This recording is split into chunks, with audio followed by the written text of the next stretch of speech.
Hello students, welcome back to your favourite channel learn with Javed.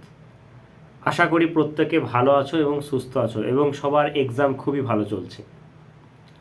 আমরা তোমাদের জন্য যেহেতু তোমাদের এক্সাম স্টার্ট হয়ে গেছে, তার জন্য আমরা মোস্ট ইম্পর্ট্যান্ট ওয়ান লাইনার একটা ক্লাস স্টার্ট করেছি, যেটা আমাদের সাজেশন সেট নাম্বার 1 ছিল।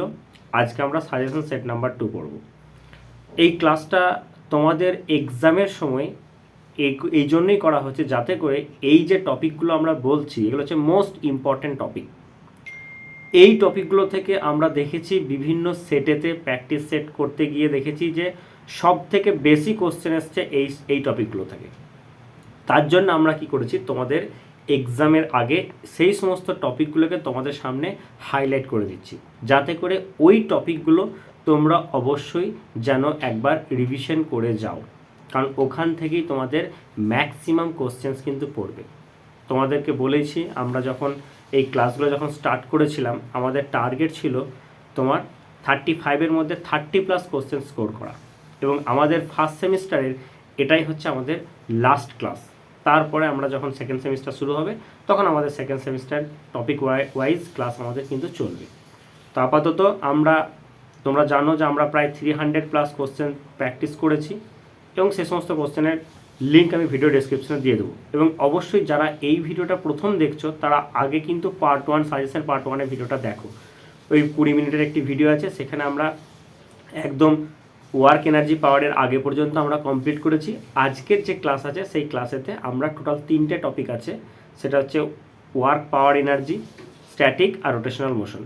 এই 3টে টপিককে আমরা কিন্তু কভার করব, ঠিক আছে? তো চলো বেশি দেরি না করে আমরা চলে আসি। আমরা প্রথমেই ওয়ার্ক এনার্জি পাওয়ার এই যে চ্যাপ্টারটা আছে, এই চ্যাপ্টারের যেগুলো মোস্ট ইম্পর্টেন্ট জায়গা, যেখান থেকে আমাদের কোশ্চেন আসছে, সেই সমস্ত জায়গাগুলোকে আমরা একবার তোমাদের সামনে তুলে ধরার চেষ্টা করছি। দেখো, প্রথমেই বলে রাখি যে ওয়ার্ক ডান থেকে আমাদের যেটা ভেরিয়েবল ওয়ার্কের রিলেটেড কোনো কোশ্চেন্স কিন্তু আমাদের পড়তে পারে, সেটা আমাদেরকে কি করতে হবে, আমাদেরকে ইন্টিগ্রেশন করতে হবে। W=F.ds, এখানে আমাদের লিমিটটা দিয়ে দেবে, অর্থাৎ তোমার ডিসপ্লেসমেন্টটা দিয়ে দেবে যে x=5 থেকে x=7 এরকম, বা 0 থেকে 4 এরকম কিছু একটা টার্ম তোমাদেরকে দিয়ে দেবে। সেক্ষেত্রে আমরা FDS এই টার্মটা থেকে আমরা ওটা করে নিতে পারবো। ওকে, তারপরে দেখো পাওয়ার সমান হচ্ছে ওয়ার্ক পার টাইম বা ফোর্স ইন্টু ভেলোসিটি। এই টার্মটা মনে রাখবে বেশি বেশি বেশি করে, ফোর্স ইন্টু ভেলোসিটি। এটা থেকে কিন্তু অনেক দু একটা ডাইরেক্ট কোশ্চেন আমাদের হয়ে যাবে। গতিশক্তি 12mv², এটা তো কোনো কথাই রাখে না। এটার থেকেও ইম্পর্টেন্ট হচ্ছে এটা থেকে একটা কোশ্চেন ডেফিনেটলি পড়বে, সেটা হচ্ছে কি মোমেন্টামের সাথে কাইনেটিক এনার্জি রিলেশন। মনে রাখবে P=√2mk। এই কোশ্চেনটা দিতে পারে, সেই পার্সেন্টেজ রিলেটেড যে সমস্ত কোশ্চেনগুলো আমরা করেছি সেই ধরনের কোশ্চেন কিন্তু এখানে আমাদেরকে দিতে পারে, ঠিক আছে? যে হয়তো বলা হলো যে গতিশক্তিটা 30% বাড়ানো হলো, তাহলে মোমেন্টামটা কত পার্সেন্ট বাড়বে, এই ধরনের যে কোশ্চেন আছে সেই কোশ্চেন থাকবে। তার মানে এইটা কিন্তু ভেরি ভেরি ইম্পর্টেন্ট, √2mk। তারপরে দেখো অভিকর্ষীয় স্থিরশক্তি mgh, এখান থেকেও কোশ্চেন এলেও আসতে পারে। এটা অ্যাকচুয়ালি স্থিরশক্তি রিলেটেড কোশ্চেন আসবে না, এখানে হয়তো এরকম কোশ্চেন দিতে পারে যে এক ব্যক্তি ধরো সিঁড়ি দিয়ে উঠে যাচ্ছে বা কোনো জায়গা থেকে জল তোলা হচ্ছে, সেক্ষেত্রে পাওয়ারটা কত, সেইটার জন্য আমাদের এই mgh এই রিলেশনটা আমাদের জানাটা দরকার। স্প্রিংয়ের ক্ষেত্রে হাফ kx², স্প্রিং কনস্ট্যান্ট, এটা ফিগার বেসড কোশ্চেন দিলেও দিতে পারে। তবে দক্ষতা, যন্ত্রের দক্ষতা অতটা ইম্পর্টেন্ট নয়, লেস ইম্পর্টেন্ট। তবু আমরা জেনে নেব যে কাজটা আমরা পাচ্ছি আর যে শক্তিটা আমরা দিচ্ছি, সেটার রেশিওটা *100, ঠিক আছে? কোনো যন্ত্রের কর্মদক্ষতা কখনোই কিন্তু 100% হতে পারে না, সবসময় কিন্তু 100% কম হয়, অর্থাৎ <1 হয়। এখন দেখো, এখানে সংরক্ষিত সংস্থার ক্ষেত্রে মোট শক্তি ধ্রুবক থাকে, এটা তো আমরা ডেফিনেটলি জানি, তবু এটা আমরা একটা স্ট্যাটিক জায়গার জন্য আমরা এটা মনে রাখবো। তারপরে চলে আসি, এখান থেকে দেখো E=mc², লেস ইম্পর্টেন্ট, অতটা ইম্পর্টেন্ট নয়। কিন্তু এই যে দুটো জায়গা আছে, এই দুটো জায়গা কিন্তু very very important. Very very important কেন বলছে উলম্ব বৃত্তাকার পথে ঘোরার জন্য শীর্ষবিন্দুতে বস্তুটির ন্যূনতম বেগের মান v=√rg। এই যে রিলেশনটা আছে না, ধরো কোনো একটা বস্তুকে এরকমভাবে বৃত্তাকার পথে ঘোরাচ্ছ, ধরো এরকমভাবে ঘোরাচ্ছ, তাহলে শীর্ষবিন্দু মানে হচ্ছে এই পিক পয়েন্ট, এখানেতে ভেলোসিটিটা কত হবে, সেটা হচ্ছে তোমার কত, √rg। এটা একটা রিলেশন থাকে। আরেকটা থাকে সন্ধিবেগ বজায় রাখার জন্য বৃত্তপথের সর্বনিম্ন বিন্দুতে বেগের ন্যূনতম মান কত। তাহলে এইটা যেমন হচ্ছে রুট ওভার অফ আর জি এটা আসছে, আর সর্বনিম্ন মানে যে এই পয়েন্টে তোমার কত হবে রুট ওভার অফ 5 RG। এই রিলেশন দুটো কিন্তু খুব ইম্পর্টেন্ট। এখানে সর্বোচ্চ বিন্দুতেও বেগ বের করতে বলে, আবার ন্যূনতম বিন্দুতেও আমাদেরকে কিন্তু বেগ বের করতে বলে।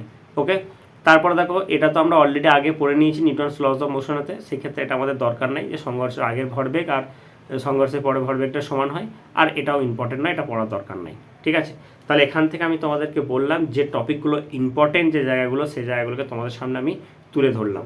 ঠিক আছে, তাহলে আশা করি কার্য ক্ষমতা এবং শক্তি, ওয়ার্ক, পাওয়ার, এনার্জি, এই চ্যাপ্টারটা তোমরা প্রত্যেকে ক্লিয়ারলি বুঝতে পেরেছো।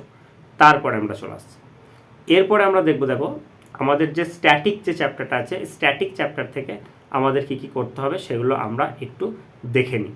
দেখো প্রথমেই বলে রাখি, স্ট্যাটিক থেকে মোস্ট ইম্পর্টেন্ট যেটা, সেটা হচ্ছে সেন্টার অফ মাসের পজিশন বের করতে দিতে পারি। পজিশন বের করতে দিলে ডিরেক্ট ফর্মুলা এটা ইউজ করবে, m1x1 plus m2x2 by m1 plus m2।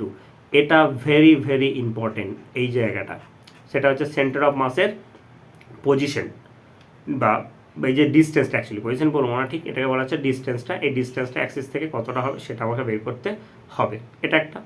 Secondly হচ্ছে moment of force. Moment of force থেকে একটা কোশ্চেন ধরে রাখো পড়তেই পারে। দেখো moment of force, torque, work, এগুলো দে আর কোয়াইট সিমিলার।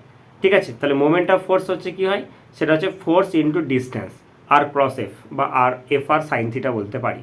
ঠিক আছে, তাহলে এটা তোমরা কিন্তু খেয়াল রাখবে। আর হচ্ছে centre of gravity. Centre of gravity থেকে আমাদের মেন যে কোশ্চেনটা আসবে সেটা হচ্ছে সেন্টার অফ গ্র্যাভিটির পজিশনটা, এটা MI R I by sum of MI. ঠিক আছে, অ্যাকচুয়ালি ডাব্লুটা সেন্টার অফ গ্র্যাভিটি কী বলতো, যে সেন্টার অফ গ্র্যাভিটি হচ্ছে কোনো একটা অবজেক্টের এমন একটা পয়েন্ট যেখানে হচ্ছে টোটাল যে ওয়েটটা, সেই টোটাল ওয়েটটা কনসেন্ট্রেটেড থাকে। সেক্ষেত্রে দেখো ডাব্লু সমান আমরা বলতে পারি m1g plus m2g plus m3g dot dot করে, মানে অ্যাকচুয়ালি mg, এমটা কি টোটাল মাস। ঠিক আছে, তাহলে এখান থেকে আমরা ডিস্টেন্সটা মানে এই পয়েন্টটা মনে রাখবো, সেটা হচ্ছে MI R I by MI. অনেক সময় কী হয়, এটা কোঅর্ডিনেট হিসেবে আমাদেরকে দিতে পারে, অর্থাৎ ধরো আমাকে এক্স, ওয়াই আর জেড এরকম ধরো কোঅর্ডিনেট হিসেবে আমাকে পজিশনটা দিতে পারে। তাহলে সেই ক্ষেত্রে আমরা কী করবো, প্রথম আমরা এক্স বের করবো। তাহলে এক্স যখন বের করবো তখন MI X I by MI করবো। যখন ওয়াই বের করবো তখন MI Y I by MI করবো।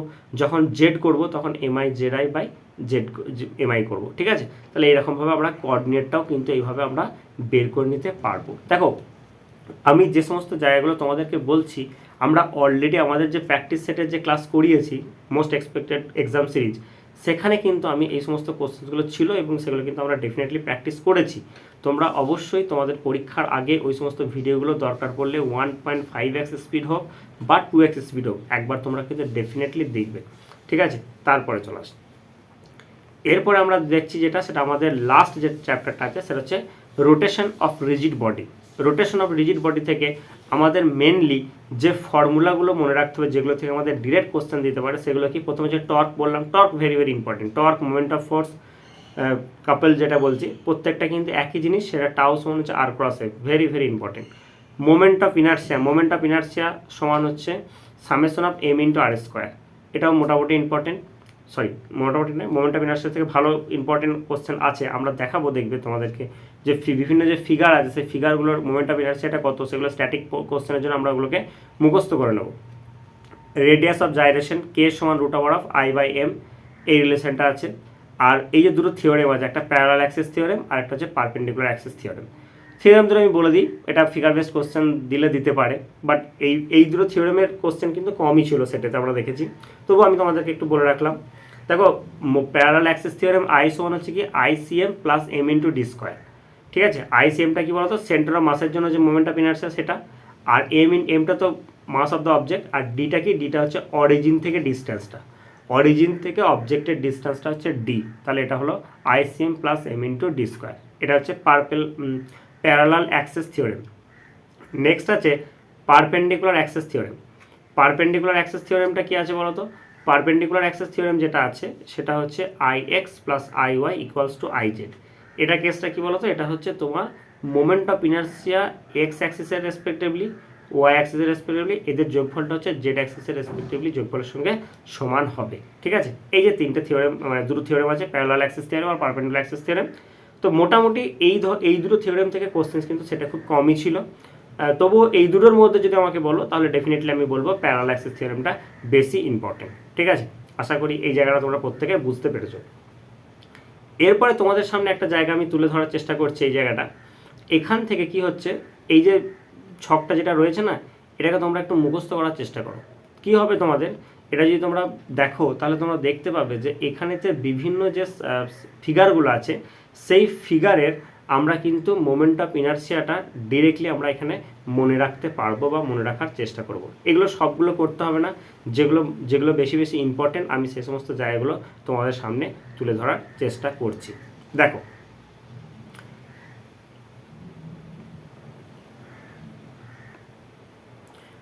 প্রথমেই বলে রাখি তোমাদের যেমন রয়েছে দেখো সরল দণ্ড। ঠিক আছে, সরল দণ্ড থেকে আমরা এটা মনে রাখবো যে তার ভরকেন্দ্রের সাপেক্ষে অর্থাৎ সেন্টার অফ মাস তার লম্ব অক্ষের সাপেক্ষে সেটা আই সমান হচ্ছে 1/12 ml² হয়, এলটা হচ্ছে লেন্থ, আর প্রান্তবিন্দুর সাপেক্ষে হচ্ছে 1/3 ml² হয়, এটা হলো।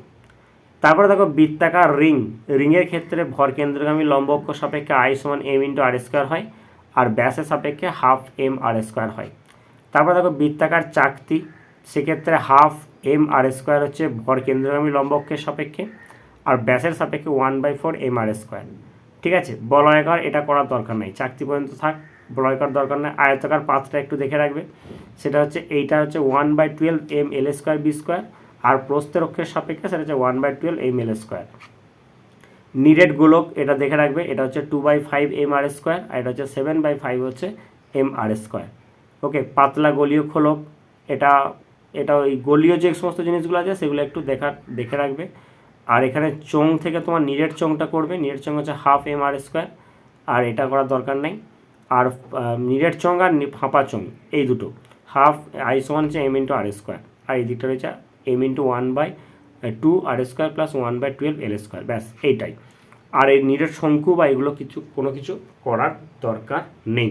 এই কয়েকটা জিনিস শুধুমাত্র মনে রাখবে, দরকার পড়লে খাতায় একবার নোট করে নাও, দিয়ে তোমরা এই জিনিসগুলো করলেই তোমাদের যথেষ্ট। তাহলে আজকে দেখো যে ক্লাসটাতে যেটা হলো, এই ক্লাসটাতে আমি কিন্তু তোমাদের প্রত্যেকটা জায়গা যেগুলো তোমাদের মোস্ট ইম্পর্টেন্ট জায়গা সেই সমস্ত জায়গাগুলো আমি তোমাদের জন্য হাইলাইট করে দিলাম।